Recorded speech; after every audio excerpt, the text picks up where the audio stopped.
హనుమంతుడికి సురస పరీక్ష, జీవితానికి గొప్ప మేనేజ్మెంట్ లెసన్. నమస్కారం. సుందరకాండలో ఒక అద్భుత ఘట్టం ఉంది.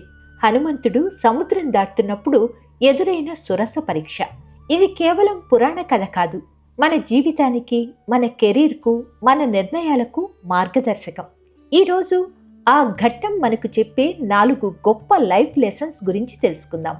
1. బలం కాదు, బుద్ధి బలం ముఖ్యం. సురస తన నోటిని పెద్దది చేస్తూ హనుమంతుడిని ఆపుతుంది. హనుమంతుడు కూడా తన శరీరాన్ని పెంచుతాడు. కానీ ఒక దశలో గ్రహిస్తాడు, ఇది బలం పోటీ కాదు, బుద్ధి పరీక్ష. అప్పుడు చిన్న రూపంతో లోపలికి వెళ్ళి బయటికి వస్తాడు. దీని ద్వారా మనం నేర్చుకోదగిన లైఫ్ లెసన్ ఏంటంటే, జీవితంలో ప్రతి సమస్యను గొడవతో గెలవలేం. కొన్నిసార్లు తగ్గటం ఓటమి కాదు, విజయం వైపు అడుగు. 2.